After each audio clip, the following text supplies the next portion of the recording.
दोस्तों सुजलॉन एनर्जी की बात करें तो हमारे सामने क्वार्टर थ्री के लेटेस्ट शेयर होल्डिंग पैटर्न आ चुका है, यानी दिसंबर के आंकड़ों ने चौंका दिया है।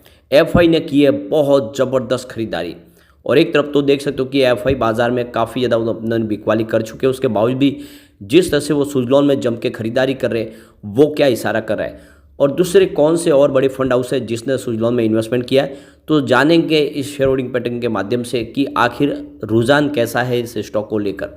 वैसे कुछ दिनों से स्टॉक बड़ी तेज़ी नहीं बना पा रहा है, इसके पीछे वजह कि ऑलरेडी स्टॉक बहुत ज़्यादा दौड़ चुका है और इसमें थोड़ा समय जो है वो कंसोलिडेट कर रहा है। स्टॉक बहुत जल्द यहाँ पे एक बड़ी तेज़ी की तरफ आगे बढ़ेगा। यहाँ पे जो सबसे बड़ी गुड न्यूज़ है कि सुजलॉन एनर्जी बहुत जल्द 3 बड़े इंडेक्स में शामिल होने जा रहे हैं। इसका मतलब यह है कि बहुत सारा फ्रेश इन्वेस्टमेंट सुजलॉन में आना शुरू हो जाएगा और फिर सुजलॉन को कोई रोकेगा तो भी रोक नहीं पाएगा ये, क्योंकि आने वाले समय में बहुत सारा ग्लोबल मार्केट से भी निवेश आएगा सुजलॉन में और इंडिया के बाज़ार से भी निवेश आएगा। तो ये इन सारी बातों को समझने की कोशिश करेंगे और क्या इस समय सुजलॉन में इन्वेस्टमेंट करना चाहिए, क्योंकि अभी भी स्टॉक ने कोई बड़ी दौड़ नहीं लगाई है। अगर आप निचले लेवल से देखेंगे तो ये बहुत ज़्यादा दौड़ चुका है, क्योंकि 2 रुपये के आसपास था कोविड काल में। लेकिन अगर आप इसकी हाई प्राइस देखें 2008 के पहले की, तो वो 400 के ऊपर है। उस हिसाब से बहुत ज़्यादा अंडर वैल्यू है। तो क्या इन्वेस्टमेंट करना चाहिए, जानने की कोशिश करेंगे इस वीडियो के माध्यम से। लेकिन फ्रेंड, उससे पहले अगर आप पहली बार हमारे चैनल पर आए तो चैनल को सब्सक्राइब कर दीजिए, एक बेल आइकॉन दबा दीजिए ताकि जब भी नया वीडियो बने पहला नोटिफिकेशन आपको मिले। वीडियो पसंद आए तो लाइक से जरूर कीजिए। चलो फ्रेंड्स, वीडियो स्टार्ट करते हैं। मैं हूँ आपका दोस्त एसबी दवे और हमारे अपने चैनल ऑनलाइन कमाई में आपका बहुत बहुत स्वागत है। तो सबसे पहले सुजलॉन के कारोबार की बात करें तो सैटरडे के दिन कुछ प्रॉफिट बुकिंग के उससे गिरावट हुई है। 42 के आसपास क्लोजिंग थी, जहाँ पे 2.10% की गिरावट देखने को मिली। वैसे उससे पहले इंट्राडे में 44.45 का इसने हाई भी बनाया, यानी एक अच्छी तेज़ी बताई और ऊपर के लेवल से प्रॉफिट बुकिंग आई है। अब आप देख सकते हो कि पिछले एक साल में इसने 330% के ऊपर का बम्पर रिटर्न दिया है। 7 रुपीज़ के आसपास जो स्टॉक था इस समय 42 के आसपास है। तो आप देख ही सकते हो कि रिटर्न बहुत ज़बरदस्त है। कम समय में इस स्टॉक ने लोगों को शानदार रिटर्न दिया है। अब इसकी परफॉर्मेंस आप देख ही सकते हो। इंट्राडे का लो सैटरडे का 41 था, लेकिन हाई देखो कि 42.45। 50 रुपये का लो देखें तो 6 रुपीज़ का हाई 45 का है। ऑल टाइम लो रेंज इसकी 1.70 के, लेकिन हाई 459 की है। तो उस लेवल से अभी भी स्टॉक बहुत नीचे। तो यहाँ पे हमारे सामने शेयर होल्डिंग पैटर्न आ चुका है। पिछले दिनों कुछ लोग कह रहे थे कि प्रमोटर ने यहाँ पे शेयर खरीदे, लेकिन ऐसी बात नहीं है। प्रमोटर की होल्डिंग फिलहाल अनचेंज है, 13.30 के आसपास ही है और वो पिछले 2 क्वार्टर से बनी हुई है। और ऑलरेडी प्रमोटर ग्रुप की तरफ से कहा भी गया है कि फिलहाल हम अपनी होल्डिंग को बढ़ाने में ध्यान नहीं दे रहे, बल्कि हम अपने बिजनेस को बढ़ाने के ऊपर ज़्यादा फोकस कर रहे हैं। दूसरी तरफ अगर हम देखें तो यहाँ पे एफआई ने बहुत ज़बरदस्त खरीदारी कर ली है। आप देख सकते हो कि पिछले क्वार्टर में अनचेंज थी 10.90% के आसपास, जो कोई बदलाव हमने देखा नहीं था। लेकिन इस बार दिसंबर 2023 में देख सकते हो, मतलब क्वार्टर 3 में 17.8% की होल्डिंग हो चुकी है, यानी सीधा 6% का बड़ा जंप। यानी जो होल्डिंग 11% के आसपास थी वो 18% के आसपास पहुंच चुकी है। बहुत ही ज़बरदस्त होल्डिंग बढ़ी है और ये बहुत भारी भरकम निवेश एफआई ने किया है। अब एफआई जिस तरह से स्टॉक में इन्वेस्टमेंट करे वो इशारा है कि वाकई में स्टॉक आने वाले समय एक बड़ा मल्टीबैगर बन सकता है। डीआई की तरफ से जरूर यहाँ पे प्रॉफिट बुकिंग हुई है और वो लगातार कर रहे हैं। 10.9% की होल्डिंग थी अगस्त में, जो सितंबर में 9.8% हुई। फिलहाल 6.2% की होल्डिंग है। तो हमारे इंडिया के जो बड़े फंड हाउस है वो प्रॉफिट बुकिंग कर रहे हैं। जनरल पब्लिक की होल्डिंग भी यहाँ पे काफ़ी ज़बरदस्त घटी है। आप देखो कि 66% की होल्डिंग थी सितंबर में, जो दिसंबर में घट के 62.70% के आसपास है। तो जनरल पब्लिक ने भी यहाँ पे जम के प्रॉफिट बुकिंग की है। अब अलग अलग यहाँ पे बात करें तो यहाँ पे म्यूचुअल फंड की 1.33% की होल्डिंग है और अलग अलग 17 म्यूचुअल फंड ने यहाँ पे इन्वेस्टमेंट किया हुआ है। फॉरेन पोर्टफोलियो इन्वेस्टर कैटेगरी 1 में देखें तो 16.34% का निवेश किया गया है, जिसमें 380 अलग अलग फॉरेन पोर्टफोलियो इन्वेस्टर है। यहाँ पे अब जो बड़े इन्वेस्टर उसमें देखें तो I share public limited company limited का 1.41% की होल्डिंग है। इसके अलावा Vanguard total international stock index fund की 1.17% की होल्डिंग है, जो पहले से बनी हुई है। इसके अलावा Vanguard emerging market stock index fund की बात करें तो 1.15% की होल्डिंग है। इसके अलावा देख दो कि iShares global clean energy ETF की भी यहाँ पे 1.09% की होल्डिंग हुई है। तो कुछ बड़े फंड हाउस ने यहाँ पे काफ़ी बड़ी होल्डिंग की है। जो ग्लोबल फंड हाउस है जो इस समय इन्वेस्टमेंट करे, उसके पीछे वजह कि इसको MSCI इंडेक्स में शामिल किया गया। मॉर्गन स्टैनली का जो ग्लोबल इंडेक्स फंड है उसमें शामिल किया गया और उसके वजह से यहाँ पे अब ग्लोबल निवेश आना शुरू हो चुका है। अदर फॉरेन इंस्टीट्यूशन की तरफ से भी 0.90% होल्डिंग ली और ये 2 इनकी संख्या है।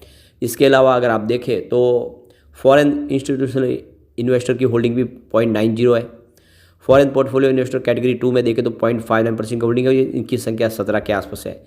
इसमें देखें तो बैंक की होल्डिंग 3.16% के आसपास है। 11 अलग अलग बैंक है, जिसमें आप देखें तो IDBI बैंक की 1.23% की होल्डिंग है। इसके अलावा अदर फाइनेंशियल इंस्टीट्यूशन की होल्डिंग भी देखें तो उसमें एक के है। इंश्योरेंस कंपनी की 1.13% की होल्डिंग है और 2 इंश्योरेंस कंपनी है। LIC health plus non unit fund ने भी यहाँ पे 1.03% की होल्डिंग ली हुई है। तो इस तरह से ये कुछ बड़े फंड हाउस है जिन्होंने निवेश किया। म्यूचुअल फंड की होल्डिंग ऑलरेडी पहले हम पिछले वीडियो में डिस्कस कर चुके। अब यहाँ पे जो इसके लिए जो सबसे बड़ी गुड न्यूज़ है कि बहुत जल्द Suzlon energy FTSE all world index में भी शामिल होने जा रहा है। जो इंग्लैंड का ये वर्ल्ड इंडेक्स है, इसमें सुजलॉन एनर्जी को शामिल किया जा रहा है। ये IFL अल्टरनेटिव की तरफ से कहा गया है। तो सुजलॉन एनर्जी के अलावा फोनिक्स मिल्स है। इसके अलावा देखें तो Jindal stainless, KPIT technology, president stand, rail वाइज विकास निगम लिमिटेड, इन कंपनियों को शामिल किया जा सकता है। तो ये समझ सकते हो कि FTSE वर्ल्ड इंडेक्स में शामिल होने का मतलब है कि फ्रेश इन्वेस्टमेंट आना शुरू होगा ग्लोबल फंड हाउस की तरफ से। तो देख सकते हो कि ये करीब आप देखो जो $318.8 मिलियन का नया इन्वेस्टमेंट आ सकता है, यह IFL का कहना है। तो 16 फरवरी को इसकी अनाउंसमेंट होगी और 15 मार्च से इस इंडेक्स का हिस्सा बन जाएंगे। तो ये बहुत बड़ी गुड न्यूज़ है एक तरह से सुजलॉन के लिए कि यह FTSE वर्ल्ड इंडेक्स का हिस्सा बनेगा। इसके अलावा इसके लिए एक बड़ी और अपॉर्चुनिटी निकल के आ रही है। सुजलॉन एनर्जी अब निफ्टी 100 का भी हिस्सा बनने जा रहा है। तो बिल्कुल यहाँ पे एक बहुत बड़ा इसके लिए एक पॉजिटिव ट्रिगर होने वाला है। निफ्टी मिड कैप 100 और निफ्टी मिड कैप 150 के अंदर ये शामिल होगा। और आप समझ सकते हो कि इसके लिए भी यहाँ पे देखें तो ये कट ऑफ डे जो डेट है 31 जनवरी इसी महीने की है और जो मार्केट के बाद उसके हिसाब से शामिल किया जाएगा। और देख सकते हो कि यह 31 मार्च से इस इंडेक्स का हिस्सा बन जाएंगे। तो इसके अलावा MFI इंडेक्स में इसको ऑलरेडी शामिल किया गया है। यानी जो एक देखो कि association of mutual fund India का जो ग्रुप है उसमें इसको मिड कैप में शामिल कर लिया गया है। तो इसका मतलब ये है कि जो मिड कैप कैटेगरी में इसका अब निवेश आना शुरू होगा, क्योंकि फिलहाल ये स्मॉल कैप है, मिड कैप में इसको शामिल किया गया, इसकी अनाउंसमेंट हुई है। वैसे आप देखें तो ये जो इसका जो लिस्ट में ये फरवरी से जाएगा, फरवरी से जुलाई 2024 तक के लिए इस इंडेक्स का हिस्सा बन जाएगा। इसके लिए 3 बड़ी अपॉर्चुनिटी एक साथ निकल के आ रही है। एक तरफ तो यह FTSE वर्ल्ड इंडेक्स में शामिल होगा मार्च से।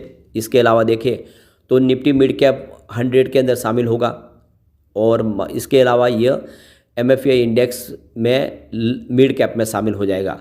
तो 3 तरह से जो बड़े इंडेक्स में शामिल होने का मतलब है कि बहुत सारा फ्रेश इन्वेस्टमेंट आएगा और ऐसे में सुजलॉन की प्राइस डेफिनेटली बढ़ेगी। काफ़ी लोग कह रहे हैं कि इंडेक्स में शामिल हो, अभी प्राइस क्यों नहीं बढ़ी? तो अभी इस इंडेक्स के अंदर सिर्फ अनाउंसमेंट हुई, अभी उनको ऐड नहीं किया गया इंडेक्स में। ये फरवरी और मार्च से इस इंडेक्स का हिस्सा बनना शुरू हो गए और ऐसे में फिर फ्रेश इन्वेस्टमेंट आना शुरू होगा। अभी सिर्फ MSCI इंडेक्स का हिस्सा बना, उससे ग्लोबल इंडेक्स में देख सकते हो कि निवेश काफ़ी ज़्यादा आया, जो FI का निवेश है वो काफ़ी बड़ा है। तो इसी तरह से इंडिया के बाजार से भी निवेश आना शुरू होगा जब इस इंडेक्स का हिस्सा बनेगा। तो ये बहुत बड़ा मौका है कि इनमें शामिल होने के पहले ही आप सुजलॉन में निवेश कर ले। आने वाले इसमें सुजलॉन आपको मालामाल कर देगा। सबसे जो बड़ी गौर करने वाली बात है कि इसकी जो पेयर कंपनी है उनकी प्राइस बहुत ऊपर है। सीमेंस जिसकी प्राइस 4074 के आसपास है, ABB जिसकी प्राइस 4750 की है, वेल जिसकी प्राइस 219 है, CG पावर जिसकी प्राइस 451 है, सुजलॉन एनर्जी 41 का स्टॉक है। अब यहाँ पे इससे कम मार्केट कैप का भी शेयर है हिटाची एनर्जी की जो प्राइस 6000 के आसपास है, लेकिन इसका मार्केट कैप सुजलॉन से कम है, मात्र 56,000 का ही मार्केट कैप है। इसके अलावा अपार इंडस्ट्री जिसकी प्राइस 5400 के आसपास है, लेकिन जो मार्केट कैप है वो मात्र 21,000 करोड़ के आसपास है। तो ये क्लियरली आप समझ सकते हो कि इस पेयर कंपनियों में सबसे सस्ता शेयर सुजलॉन का ही है और इसलिए आने वाले समय ये कमाल कर सकता है। इसकी प्राइस आने वाले समय आराम से 500 हो सकती है कम समय में, और अगर आप इसको कम से कम 5-10 साल दे तो ये 1000 का टारगेट भी दिखा सकता है। तो नजरिया लॉन्ग टर्म का लेकर सुजलॉन में निवेश करना चाहिए। आने वाले इसमें सुजलॉन आपको मालामाल कर देगा। लेकिन फ्रेंड, कोई भी इन्वेस्टमेंट करने से पहले अपने फाइनेंशियल एडवाइजर्स बारे ले ले या अपना खुद का रिसर्च करें, क्योंकि मैंने वीडियो आपके एजुकेशनल पर्पज के लिए ही बनाया। वीडियो पसंद आए तो लाइक से जरूर कीजिए और चैनल को सब्सक्राइब कर दीजिए। Thank you friend.